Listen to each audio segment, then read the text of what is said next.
Welcome back to my YouTube channel. Ayan, so after nga na magtanggal kami ng mga gamit sa BNT House at nakita niyo naman na wala na talaga mga gamit at mga naka-impake naman. So ngayon, ako naman yung mag-i-impake ng mga gamit na dadalhin ko doon sa bagong BNT House. Actually, kami ni Gab.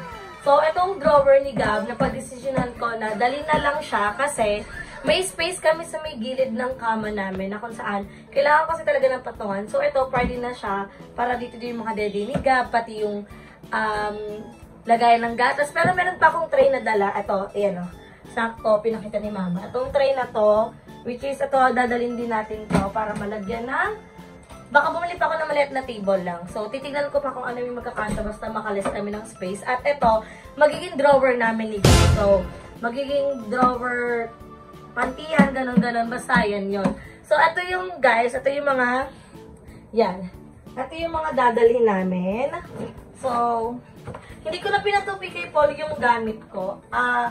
Siya yung nagtupi ng mga gamit ni Gab. So, ito naman ay, ako na lang bahala. Siguro bukas na lang doon. Pag uwi ko, pag ano na namin doon, pagpunta na. So, lalagyan natin dito yung mga gamit ko para magugulo din naman eh. So, kailangan ko kasi din kung lalagyan na to para once na lagay ng madumi namin, ganon. So, ako na rin yung maglalaban ng mga gamit namin, mga damit ko. Siyempre, hindi naman ako pwedeng uuwi pa ng Paranaque para magpalaba kay Mama. So, ako na talaga. So, walang talaga mag-isa. Natututo ko talaga in life lalo para akong babalik nung kakapanganak ko pa lang kay Gab. So, itong ganito kadami lang yung damit na dadalhin ko. Kasi carry-carry naman na maglaba-laba doon. Yan. Or kung may laundry shop, para sa damit ko. Pero kasi yung damit ni Gab, hindi siya pwedeng ipa-laundry eh. So, ayan. Ito yung mga damit na, na dadalhin ko. Ayan. And, ito. Ano ba? Sige na. And then, ayan. So, dito na tayo sa mga gamit na to. Itong mga gamit na to ay ilalagay ko dito sa may cabinet. So, ito yung cabinet para makapag-less ng So, ito, dala ko yung mga papers namin ni Gab. Ewan ko, every time na umaalis ako, dala ko talaga tong papers na to. At, ayan, yung college na na diploma. Dinadala ko siya. Ewan ko, ba't ko siya dinadala? Ayan, dadali natin yan. At ano pa ba yung kasya dito? Itong regalo ni IA, ilalagay muna natin siya dito. Para makalas tayo na bit-bitin. And then, ano pa bang pwedeng ilagay dito? Unahin na muna natin itong mga gamit ni Gab. So, ito, mga damit. Dito talaga itong damit ni Gab. Ay, hindi. Pangalawa yun. Kasi yan yung mga saan? Wait lang ba? Mga pantihan. Yan. Dito natin lalag. Para unti na lang ililinisin natin doon sa Cavite. And, dami mo naman magiging damitan na. Sige, dyan na yun. Ano pa ba? Ay, wag manggulo dito! Ayan na siya. Ayan na siya, guys. Manggugulo na eh. Look! Si Gabriel ba? No! Gab, no! Ilalagay lang natin dito yung iba na mga damit ni Gab. Para unti na lang yung asikasuhin natin doon. O, diba? Kaya naman pala yung gamit mo ng isang eh. O, yan. Diyan lang yung gamit ni Gab. Kaya pa na. Dito na lang. Yan. So, dito yung magiging gamit ni Gab. At meron pa siyang mga medyas na ilalagay natin dito. Yan. So, itong task kasi magiging lagayin ko ng underwear. Ano bang pwedeng ilagay dito? Lagay mo muna natin yung mga gamit na yan. Para hindi siya wala tayong masyadong bibit-bitin. Gab! Nagbablog si Mami! So, ayan. Meron na din to. Dito naman ay itong tumbler ko. Kailangan ko to eh. Ano ba to? Damit ko to dali. Yan. Yung mga shoes ni Gab, kailangan natin yan dalhin. Uy, hindi ka mag-ano rin. Kasha yan. No! Tumbler ko. And, ang ating hala! Saan yung bag ka na maliliit? Nandito sa may Sa may... Oh. Yan. So, ito yung laman ng ating drawer. Wait lang, may isa pa. Ano kaya itong mga laruan?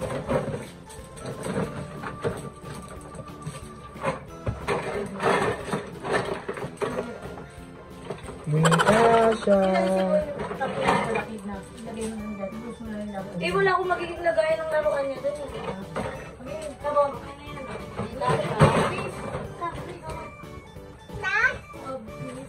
Saan? Hoy! Suot na ikaw dun kasi bababa na tayo. Bababa na tayo. Come yan. Wait lang. Ano bang gagawin natin? Kasi mayroon pang lagay ng Daddy si Gab at ang kanyang... Ano yung tawag dyan? Sterilizer. So, kailangan ko pa yung sterilizer nila. Hindi naman kasya itong saka makalas ng gas. Yung yung bibit-bitin. Ibuhos ko na lang kayo laruan dito. Basta ayusin na lang doon. Oo.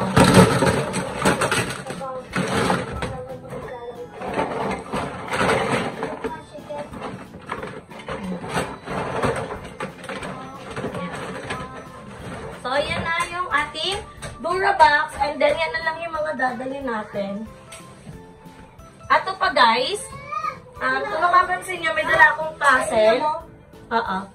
May dala akong puzzle kasi ito yung magiging floor mat namin doon. Dahil nga, be careful! Magiging floor mat namin doon para iwas puntog si Gab. Dadalhin ko to at meron pa ditong maliliit. So, hindi na siya pwedeng mauntog-puntog doon kaya kailangan natin magdoble ingat. So, yan lang naman yung mga dadalhin at yung mga sterilizer ni Gab. So, update ko na lang kayo mga Bex kasi maglilikpit na kami ng mga gamit ni Gab. So, once nadala ko to sa BNT House, i-update ko na lang kayo. This is it. After naming ayan na, it's time para maglagay ng gamit. Si Joby ninagis yung diaper ni Gab. It's payback ka. Just wait. Hindi ako makatulong guys kasi hawak ko po si Gab. Ay, hindi po kasama si Daddy. Wait lang, nagtutulong lang si Daddy. Daddy. Daddy. Ayun na si Daddy. Wait natin. At ayan na po si Mama Joben. Grabe naman yung Disney Princess. Bakit dede ko? Bukot ako. Uy, hindi mo yahagis. Dulo. Meron. Okay lang daw yan. Okay lang yan kahit nakahiga. Ay, wag na lang yung touch ko na parang wala siyang effect. Medyo madilim lang. Ilalaban mo na yan ha. Disney lang muna tayo dito. Di yung mga gamit ko baka may maiwan. Ayan, so abangan po natin ang very naman, madilim. Hindi kita yung mga Ayan. Parang bigla na lang may lalabas na box. Kasama na si Gab. Di, patong na lang yung comforter sa may sa karton.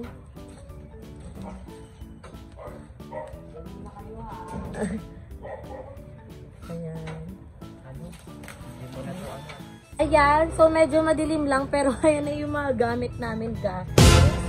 So hanggang dulo na yan yung ating mga gamit. Ayan. At lahat talaga ay kinuha namin, walang may iwan sa BNT House. Andito din si Gab.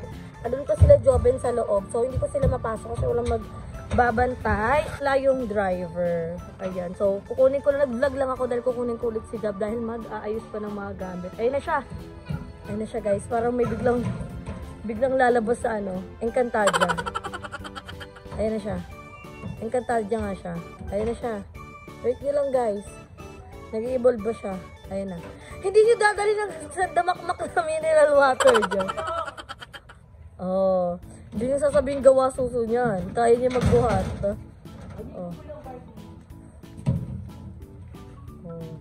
So, final na. Ito lahat ng gamit namin. Ayan. So, confirm na. Aalis na kami sa bahay. Alis na. So, update na lang namin kayo pag nasa may bago na kaming BNT House. So, ayan mga Bex, nakauwi na kami dito sa BNT House. Yun yung update. Actually, nakapag-grocery na din kami, nakapag-ayos na kami ng gamit. At ito yung pwesto namin ni Gab. Dito kami nakahiga. Ang kasama ko dito ay si Mama Joben. So, sobrang ayos na din ng area ni Mama Joben. At yung kabilang yung kabilang kwarto nila Andrew is maayos na din. At dahil nga medyo malayo yung mga tindahan dito, kaya ako nag-grocery talaga, ay bago na lahat, thank you kay Paul kasi sinamahan niya tayong mag-grocery. At bumalik na siya ng Parañaque. So, si Daddy, pupunta na lang kami ni Gab. Or ikaw yung pumunta dito, if ever. Pero medyo malayo kasi nasa 13 na kami. Pero, so okay. At, ayan. So, ngayon ang kasama natin ay si BNT Balong, si Andrew. Puro ako si Andrew. Si Barbie, tsaka si Joben. So, si Joben at Barbie ay natutulog na. At, ayan. Pati unang binili ko sa SM Department Store na nabububutas na. Yan. So, dalawa yung resibo natin. Ito ay 1,588 at ito naman ay 3,891. So, yan. Ayan. Bumili lang tayo. Hindi ka haharap for today's video. Nak, mami na nak. Mami na. What's this? Oh, just wait. Yan. Bumili ako ng Battle Cleanser ni God. Yan. Ito ang kanyang panghubos ng dede from the start. I am a Unilove user talaga. Then, eto, bumili ako ng bagong, ano to, Gabo? Battle and Nipple Brush. Yan, bumili din tayo nito. Sana ba kasi mga ganito muna? At, bumili din tayo ng dalawang sabon ni Gab. Uy, kala mo naman talaga. Bumili ako ng dalawang pang bathtub ni Gab. Ayan, so, ano pa binili natin na? Wow! Toothbrush. So, yung, syempre, may mga ngipin na si Gab at ayoko naman na matulad siya sa akin. Kaya kailangan kong alagaan yung teeth niya. So, bumili na tayo ng natural toddler tooth gels. What's that? Cotton buds. Can you say it? Cotton buds. Oh, ayaw mo naman sabihin. Bumili ako ng tooth gel. Ayan, ito yung kanyang toothpaste. So, medyo pricey ang mga kanyang toothpaste. Unlike sa pang-adult talaga. Pero it's okay. Wow, that's for mommy. Wow! You're gonna brush your teeth. Yan. Tapos, syempre, hindi naman pwedeng toothpaste lang. Ay. Just wait for mommy. Bumili din tayo ng toothbrush ni Gab. Ayan. Tapos, ano pa? Bumili tayo ng pabango. Ay, pabango. Pulbo. Tapos, pabango. Tapos, ano pa? Tapos, ano pa binili ni Gab? Toothbrush ni Mami. So, ayan yung mga pinagbibili natin sa SM Department Store. At ito naman, wait lang. Ito naman ay, so, ito ay mga sabon. So, bumili ako ng sabon, Downy, powder, shampoo and keratin ko, at, ayan, Sunrocks na pang decolor eye white. Kasi syempre guys, so ako na yung maglalaban ng damit ni Gab at syempre ng damit ko para makatipid na din. So, hindi tayo magpapa-imbak ng madami para makalaba-laba tayo. So, itikip muna natin yan. So, yan lang. At bumili din ako ng ng gatas ni Gab. Yeah. Bumili din ako ng gatas ni Gab para may pang-stock tayo. At, ayan, yung mga kanyang mga biscuit. Yan, eh, no, kala mo mag-field trip kami, oh, yan. Yan yung mga merienda niya. At bumili din ako ng tubig. So, yun lang naman yung binili namin na medyo napaka-expensive namin for today's video. Pero okay lang kasi hindi naman ako magiging palalabas dito. At, para wala na din problem na lahat ng pangangailangan ko is nandito na. So, I'm so very happy na, alam mo yun, nakalipat na kami dito sa bagong BNT house. At, abangan nyo kung ano yung mga gagawin naming content at mga kaeksenahan ng mga bayot. So, thank you so much. Nakauwi kami dito ng safe. Maayos yung biyahe namin. Nakapaglinis na kami na mukhang magulo na naman na ayusin ko na naman. So, thank you so much. At see you soon pala niya, okay? Yung family ko, doon pa rin siya nag-i-stay at hindi ko naman sila pinabayaan dahil tuloy pa rin naman ang pagsusustento ko sa kanila. At kami ni Gabi yung may iwan dito. So, si Paul, bumalik ko siya ng Parañaque kasi may work din naman siya at doon na muna siya mag-i-stay. So, baka bihira na lang kami magkita. Part naman yun ng relationship na hindi naman kasi dapat lagi kami magkasama. Pero, iba pa rin pagkasama ko si Paul kasi may katuwang ako kay Gab. At sobrang lapit talaga niya sa kanya ni Gab. Pero ngayon, kailangan natin mag-tiis kasi masasanay din naman tayo. Kung nasanay tayo nakasama si Paul, masasanay din tayo na magka-LDR kami, diba? Kasi it's for our future naman talaga. So, ayan, ito lang muna. At aayusin ko muna itong mga gamit na to para matapos na at wala na kaming problemahin. So, i-update ko na lang kayo mamaya mga Bex kung ano pa yung magiging eksena ko. So, ayan mga Bex, ang dami na naging ganap dito sa bagong BNT house. At abangan niyo pa yung ibang vlog. Kahapon, kailangan ko dapat ito i-upload. Kailangan hindi ko na siya na-upload kasi may ginawa kami ng mga bayot. Pero ayan, sunod-sunod na ulit talaga yung i-vlog natin. At kailangan nakapag-outro kasi medyo malat na din yung boses ko. At ayan, kakatulog lang din ang aking baby. So, tulog na si Gab at wala din dito yung mga bayot kasi may errands din silang kailangan gawin. So, ako lang yung naiwan dito sa bahay. At dito ko muna tatapusin ang ating vlog for today's video. At sana nag-enjoy kayo sa vlog na to. At kailangan na natin ito i-edit kasi sayang yung content na nagawa natin kahapon. Kailangan na ulit natin mag-grind. At kailangan na natin mag-upload kasi marami tayong kailangan na natin makarecover, diba? Kailangan na natin makarecover. Kaya naman, mga Bex, ito ko muna tatapusin ng ating vlog. So, maraming salamat at nakarating kami na maayos dito. So, mag-subscribe na kayo sa YouTube channel ng BNT Production at sa YouTube channel ko. So, magkita-kita na lang tayo sa aking next vlog. See you in my next video, guys. Bye!